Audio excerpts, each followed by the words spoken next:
సుజాత నగర ప్రాంత ప్రజలందరికీ ఉదయకాల సమయంలో శుభవార్తని తీసుకుని వచ్చామండి. ఏంటి ఆ శుభవార్త? ఆ శుభవార్త అంటే దేనికి సంబంధించింది అని చెప్పి చాలా మందికి ఒక డౌట్ ఉంటుందండి.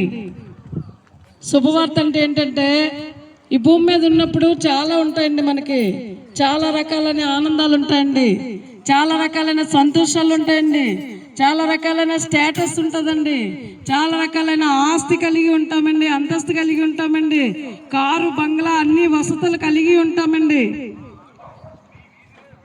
ఎన్ని ఉన్నా సరే అది శరీరం వరకే వస్తుందండి, అది శరీరం మాత్రమే పనిచేస్తుందండి. కానీ లోపల ఆత్మ ఉందండి. ఆత్మకి రక్షణ ఉందా?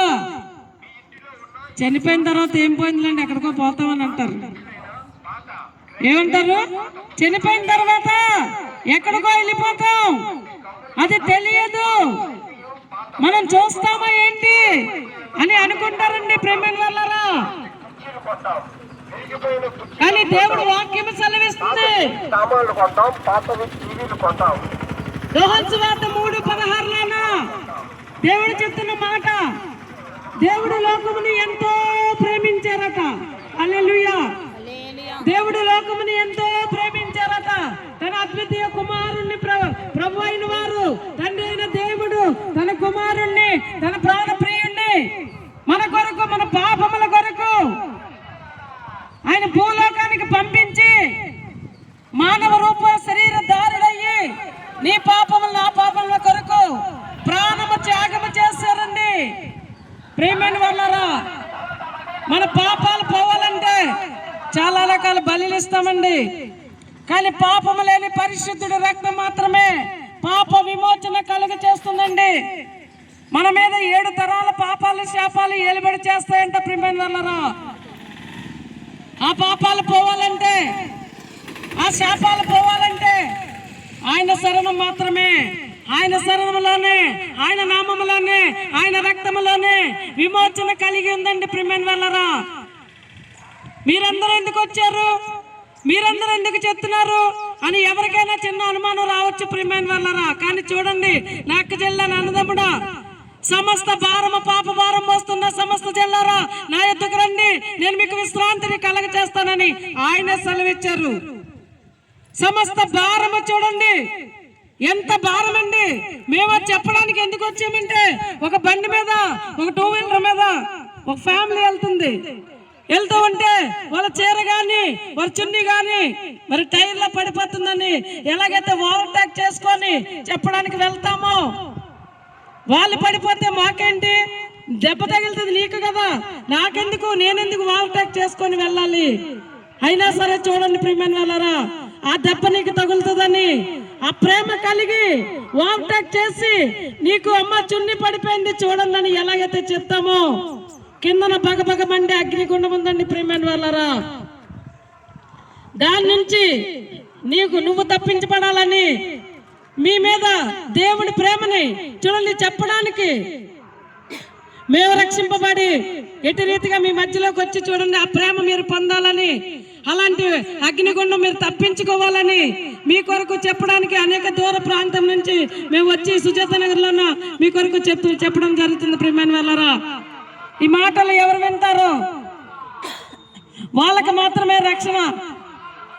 ఆయన సెలవిస్తున్న మాట ఏంటంటే చూడండి, మగమాటమే లేదండి, నేనే మార్గము సత్యము జీవం అన్నారు. ఐఎమ్ ద ట్రూ, నా ద్వారాగా తప్ప ఎవరు కూడా స్వర్గలోకానికి ప్రవేశము లేదు, ఆయన ద్వారాగా తప్ప పరలోక రాజ్య ప్రవేశం లేదు.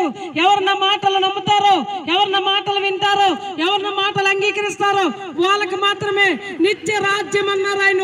మగమాటమే లేదండి, మగమాట పడవలసిన పని లేదు.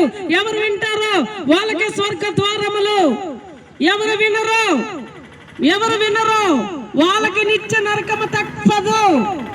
ఆ ప్రేమను మేము పొందాం, ఆ తీపిని మేము పొందాం, ఆ అనురాగం మేము పొందాం, ఆ నెమ్మది మేము పొందాం.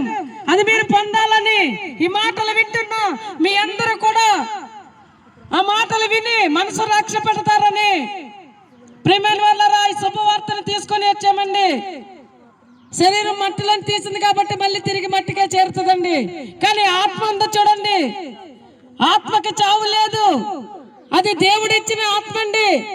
దేవుడు తన జీవవాయువును వదిలేక నరుడికి జీవాత్మ అయిందండి. ఆ జీవాత్మ మళ్ళీ ఆయన దగ్గరికి వెళ్ళాలి అంటే ఆయన 2 దారులు ఇచ్చారండి. ఒకటి పాపం, 2 పుణ్యం. ఒకటి నరకం, ఒకటి స్వర్గం. ఏది కావాలో నక్క జిల్లా అన్నదమ్ముడా నువ్వే ఎన్నుకో.